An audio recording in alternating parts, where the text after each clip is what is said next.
Mad Literary Princess, and today I am sharing my top 10 favorite book quotes with you. So I actually got this idea watching a new channel to me, Maria Makes Art, and she was talking about her favorite first sentences in literature. And now that got me thinking, what are my favorite first sentences in literature? And then I realized I am not usually drawn to first sentences. Actually, I'm more likely to be drawn to kind of last sentences and ending passages of books. But so that got me thinking, okay, so what are my favorite quotes in books? And like, is there a pattern? Is there anything at all? Or do I just like these quotes? Who knows? Which ones are my favorites? And then I thought I would share it with all of you. So I have 10 quotes from 10 different books. I did limit myself to one quote per book because otherwise it would have been like all Wuthering Heights quotes.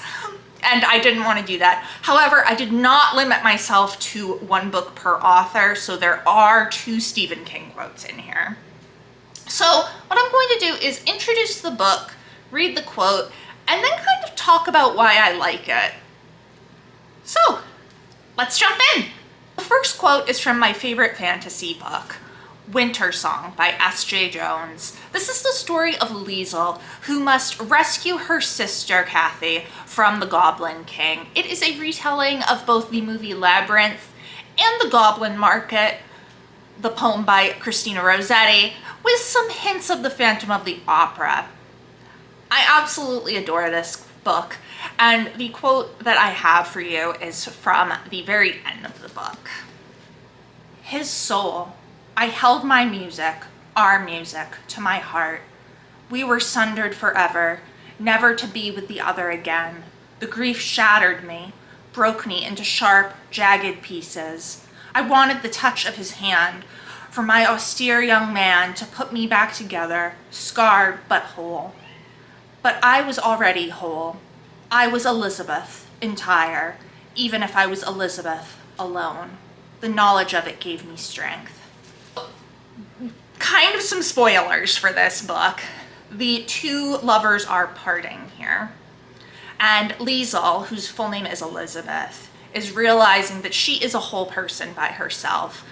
I actually, if I were to get a tattoo, it would be Elizabeth entire on one of my ribs, because my name is also Elizabeth, although we spell it differently. Hers is spelled with an S, mine is spelled with a Z. But that would be the tattoo that I would get if I were to get a tattoo. I just think that it's such a beautiful sentiment, this idea of I am a whole person, and to remember that is something important for me as well as something that is important for the character. The next quote I actually have on my Kindle because I'm not lugging this book around anywhere to read it. This is It by Stephen King, and it is a behemoth of a book. Hence why I got it on the Kindle.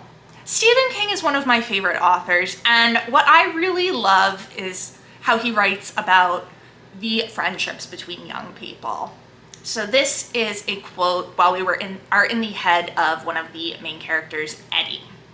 These were his friends, and his mother was wrong. They weren't bad friends. Maybe, he thought, there aren't any such things as good friends or bad friends. Maybe there are just friends, people who stand by you when you're hurt and who help you feel not so lonely. Maybe they're always worth being scared for and hoping for and living for. Maybe worth dying for too, if that's what has to be.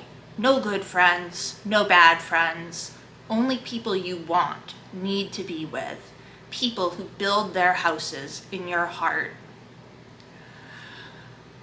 What a beautiful sentiment. Again, I love the way that Stephen King writes about friendship between young people, between the ages of like 10 to 13, 14. He gets it. This idea of there are no good friends, there's no bad friends. It's just the people you choose, the people who build their houses in your heart. What a beautiful way of saying it. I adore that quote.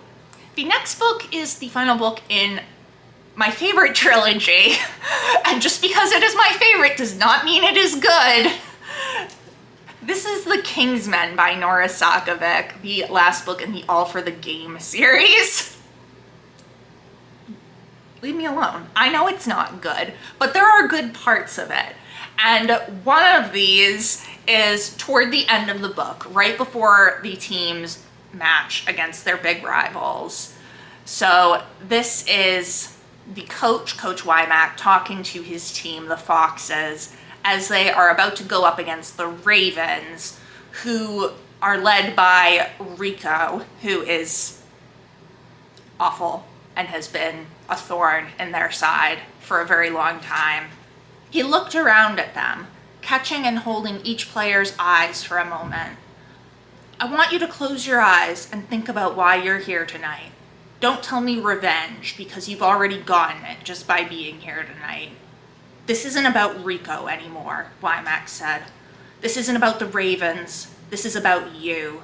This is about everything it took you to get to this point. Everything it cost you, and everyone who laughed at you when you dared to dream of something big and bright. You're here tonight because you refused to give up and refused to give in. You're here where they all said you'd never be, and no one can say you haven't earned the right to play this game. All eyes are on you. It's time to show them what you're made of. There's no room for doubt, no room for second guesses, no room for error. This is your night. This is your game. This is your moment. Seize it with everything you've got. Pull out all the stops and lay it all on the line. Fight because you don't know how to die quietly. Win because you don't know how to lose. This king's ruled long enough. It's time to tear his castle down. What a great pep talk to give your team right before they go on. The thing with the Foxes is they are all from very difficult situations. Broken homes, abusive backgrounds, violent backgrounds, drug addiction. They have experienced loss. They have been ridiculed in the press. And now they are against the top team in the league of their sport, XE, which, yes, it's a made-up sport. And they are about to win. This series has a lot wrong with it. I would never recommend it to anybody because, as I said, it's not good, but there are good moments, and this speech right here is one of those truly bright, shining moments. I adore it. Next one is another one I have on my Kindle. This is Come Tumbling Down by Shannon McGuire. It is the 5th book in the Wayward Children series, which is about children who have gone to portal worlds similar to Narnia or Wonderland, and then come back and are having trouble adjusting. So this is one of them, Sumi, speaking to her group of friends as they are on a quest trying to save their friend Jack. Whoever said heroism was fair, she asked. It's the unfairest thing of all. Come away, O human child, and learn to swing a sword for the sake of people who've decided the thing you're best for is dying in their name. We were lambs for the slaughter, all of us, and if we survived this long, it's not because we're special.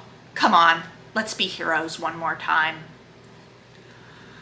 I think that this quote really gets at the true heart of the series, and I find it just absolutely beautiful. This idea of these children being asked to fight and frequently die for people they don't know, people who aren't even from the same world as them, people who are frequently adults and should not be putting all of their trust in a literal child. That is what this series is exploring, and that is actually a theme that I have a book that I want to write to explore. And this quote is very inspiring for me in my writing journey. The next one is actually a very new favorite that I just discovered this year. This is from the Traveling Cat Chronicles by Hiro Arikawa, which is translated from the Japanese by Philip Gabriel. And again, this is another one that's from the very end of the book. This is about a cat, Nana, and his relationship with his human, Satoru. And Satoru is all of a sudden trying to find a new home for Nana. This is from the very end of the book. It is the point of view of Nana. My story will be over soon, but it's not something to be sad about. As we count up the memories from one journey, we head off on another, remembering those who went ahead, remembering those who will follow after, and someday we will meet all those people again, out beyond the horizon. Look, I sobbed through this whole book, okay? I think it is just such a beautiful way of looking at loss and death, that this is not the end, it's a beginning of something else, and we'll remember those who went before, we'll remember those who are coming, and we will see each other again. I'm not going to say much more because otherwise I'm going to start crying, but it's just beautifully put. It was a beautiful end to this beautiful book. This next book is another one on my Kindle. It was my favorite book of last year, Babel by R.F. Kuang. This is a historical fantasy set in the early Victorian period following a Chinese boy named Robin who has been brought to England and trained in languages to attend Oxford's Translation College, which is nicknamed Babel. And since Robin is Chinese and some of his friends are also people of color and also women, and this is the only college at the university that allows women, they experience a lot of discrimination within the university. And this is Robin kind of musing on his feelings toward Oxford. He hated this place. He loved it. He resented how it treated him. He still wanted to be a part of it because it felt so good to be a part of it, to speak to its professors as an intellectual equal, to be in on the great game. As someone in academia, this quote truly speaks to me because this is exactly how I feel about academia. I hate it. I love it. I resent it. But I still want to be here because it feels really good to be here. I just find this quote so relatable. It truly spoke to me when I was reading this book, and it gets to the heart of a lot of what this book is about. This is from an arc of the book, so I'm not sure if the final published copy, the quote might be a bit different. I certainly hope not, because I think it's one of the best quotes in the book, and I would be rather upset if they changed it. I do have a physical copy, but I lent it out, so. The next one is from all-time favorite of mine, Jane Eyre. This is the scene when Mr. Rochester ends up proposing to Jane, but at first he's making it seem like he's engaged to Blanche Ingram and that Jane would have to leave Thornfield Hall. "I tell you I must go," I retorted, roused to something like passion. "Do you think I can stay to become nothing to you? Do you think I am an automaton, a machine without feelings, and can bear to have my morsel of bread snatched from my lips and my drop of living water dashed from my cup? Do you think, because I am poor, obscure, plain, and little, I am soulless and heartless? You think wrong. I have as much soul as you, and full as much heart, and if God had gifted me with some beauty and much wealth, I should have made it as hard for you to leave me as it is now for me to leave you. I am not talking to you now through the medium of custom, conventionalities, nor even of mortal flesh. It is my spirit that addresses your spirit, just as if both had passed through the grave, and we stood at God's feet, equal as we are." As we are, repeated Mr. Rochester. So, he added, enclosing me in his arms, gathering me to his breast, pressing his lips on my lips. So, Jane. Yes, so, sir, I rejoined, and yet not so, for you are a married man, or as good as a married man, and wed to one inferior to you, to one with whom you have no sympathy, whom I do not believe you truly love. For I have seen and heard you sneer at her. I would scorn such a union, therefore I am better than you. Let me go. Where, Jane? To Ireland? Yes, to Ireland. I have spoken my mind and can go anywhere now. Jane, be still. Don't struggle so. Like a wild, frantic bird that is rending its own plumage in its desperation. I am no bird, and no net ensnares me. I am a free human being with an independent will, which I now exert to leave you. What a powerful statement against this idea that because of class or because of gender or because of wealth, they are not equal. No, they are equal. And in fact, she believes I am better than you because I am not entering into a match that is loveless and where I scorn the other person. And I will not stand here and be kept here by you. I am leaving. Such a powerful moment in this proto-feminist novel, and I absolutely love it. There is a reason that that is one of the most famous passages in Victorian literature.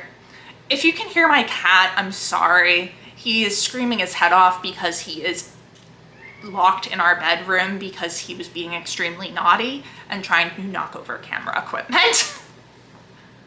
This next quote is from my absolute favorite book ever, and I'm sure you knew this would be on here, especially after I just read from Jane Eyre. This is Wuthering Heights. The part that I'm going to read from is right after Cathy has died and Nellie has gone to tell Heathcliff. May she wake in torment, he cried, with frightful vehemence, stamping his foot and groaning in a sudden paroxysm of ungovernable passion. Why, she's a liar to the end. Where is she? Not there, not in heaven, not perished. Where? Oh, you said you cared nothing for my sufferings, and I pray one prayer. I repeat it till my tongue stiffens. Catherine Earnshaw, may you not rest as long as I am living. You said I killed you? Haunt me then. The murdered do haunt their murderers. I believe, I know, that ghosts have wandered on earth. Be with me always, take any form, drive me mad, only do not leave me in this abyss where I cannot find you. Oh God, it is unutterable. I cannot live without my life. I cannot live without my soul. What I love about Emily Bronte is these absolutely stunning statements of passion that are just so powerful throughout this book. I had to pick between this and Cathy's speech ending in I am Heathcliff. I ultimately went with this one because I feel like with this speech, Emily Bronte is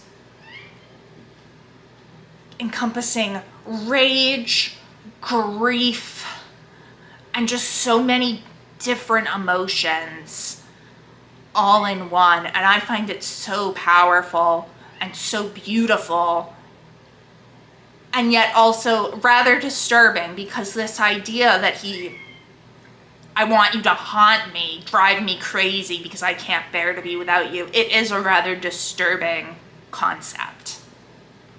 Next up, we have another classic, and I'm sure you figured a book by her was going to be showing up. This is Persuasion by Jane Austen, and I feel like this won't come as too much of a surprise to those of you who have been around for long, but the piece I am reading is Captain Wentworth's letter to Anne. I can listen no longer in silence. I must speak to you by such means as are within my reach. You pierce my soul. I am half agony, half hope. Tell me not that I am too late, that such precious feelings are gone forever. I offer myself to you again with a heart even more your own than when you almost broke it 8.5 years ago. Dare not say that man forgets sooner than woman, that his love has an earlier death. I have loved none but you. Unjust I may have been, weak and resentful I have been, but never inconstant. You alone have brought me to Bath. For you alone I think and plan. Have you not seen this? Can you fail to have understood my wishes? I had not waited even these 10 days could I have read your feelings, as I think you must have penetrated mine. I can hardly write. I am every instant hearing something which overpowers me. You sink your voice, but I can distinguish the tones of that voice when they would be lost on others. Too good, too excellent creature. You do us justice indeed. You do believe that there is true attachment and constancy among men. Believe it to be most fervent, most undeviating in FW. This is the most romantic scene in all of literature.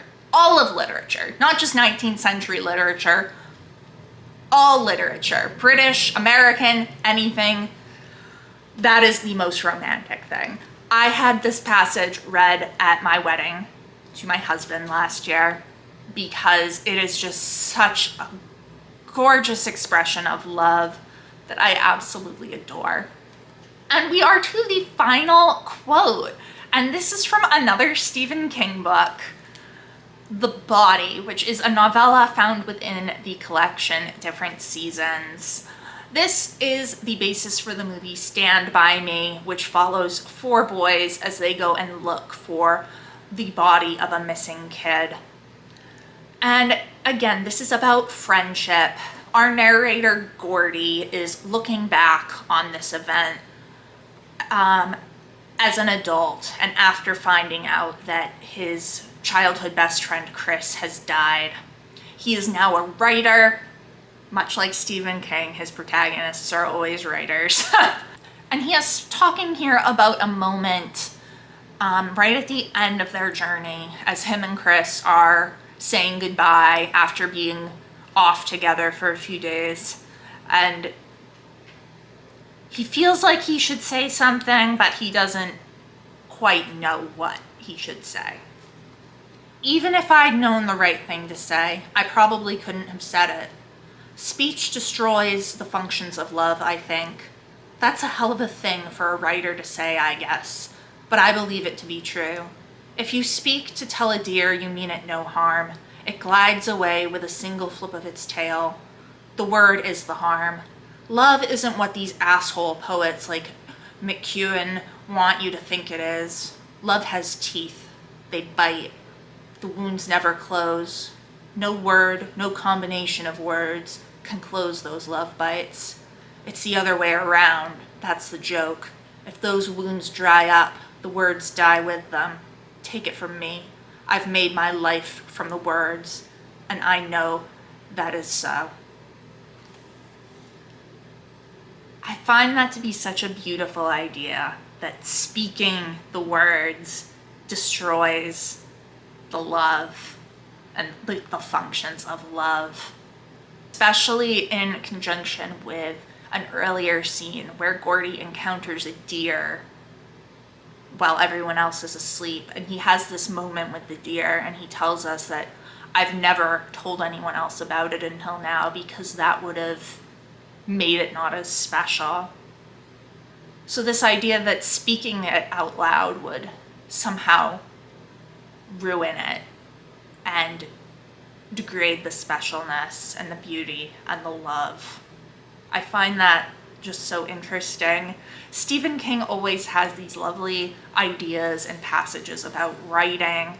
There was one that I debated including in here from the dark half, but that I ultimately didn't because I was like, 3 from Stephen King is just too much, Elizabeth. But I find Stephen King to be a gorgeous writer when he really wants to be. And I think that anybody that dismisses him as just a horror writer is truly doing him a disservice, because he can write passages like that, or like the one from It, that are just beautiful. So those are my 10 favorite quotes. And what I have noticed is that most of them are my favorite books. Wintersong is a favorite book. The All for the Game series is my favorite series. Jane Eyre, Persuasion, and Wuthering Heights are absolute top tier books for me. The Body has been a favorite of mine since I was a kid. Babel is a recent favorite, as is the Traveling Cat Chronicles. So it's interesting how within my favorite books, I'm able to find my favorite quotes. So, I would love to know down in the comments below, what are your favorite quotes? What books do they come from? Why do you like them so much? It has been great chatting with you. I will see you soon. Bye.